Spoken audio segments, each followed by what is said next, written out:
अस्सलामुअलैकुम दोस्तों, क्या हाल चल है भाईजान। एनक वाली वीडियो वापस आ चुकी है और अल्ताफ़ गुड्डू भाई उन्होंने रिक्वेस्ट की थी।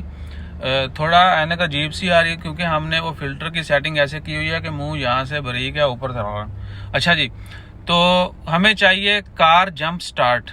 चार्जर जो है वो चाहिए, केबल नहीं चाहिए। केबल हमारे पास है लेकिन अक्सर जगहों पे केबल काम नहीं करती, जाके हमारी गाड़ी छोटी है, उसमें बैटरी छोटी है। किसी दूसरी गाड़ी में जो है बैटरी बड़ी होगी तो वो स्टार्ट नहीं होती। एक किट होती है या चार्जर होता है, अगर वो किसी दोस्त के पास हो, यानी जो सेल करते हूँ, या किसी को इन्फॉर्मेशन हो कि कहाँ से और कौन से ब्रांड का और कितनी कैपेसिटी वाला जो है वो अच्छा रहेगा और सस्ता कहाँ से मिलेगा, सबसे पहली चीज़ ये भी तो बस ज़रूर मेंशन कीजिएगा। कार जंप स्टार्टर किट जो है, चार्जर जो है, हमें वो चाहिए।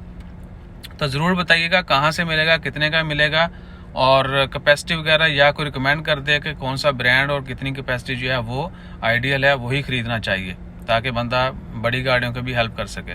और ये भी कि आप सबके पास यानी जो गाड़ी चलाने वाले हैं वो इन चीज़ों को ये चीज़ें जो है लाजमी रखें। गाड़ी में आपके पास पानी की 1-2 बोतलें एक्स्ट्रा होनी चाहिए। जैक जो है वो होना चाहिए। स्टेपनी यानी जो स्पेयर टायर है वो भी वर्किंग कंडीशन में होना चाहिए। और जंप स्टार्टर जो है वो भी होनी चाहिए, किट जो है वो ज़रूर होनी चाहिए ताकि कहीं आपको भी ज़रूरत पड़ सकती है, नहीं तो एटलीस्ट कोई आपसे रिक्वेस्ट करे या कहीं पर कोई किसी को ज़रूरत हो तो आप उसकी हेल्प कर सकें। जज़ाकल्लाह।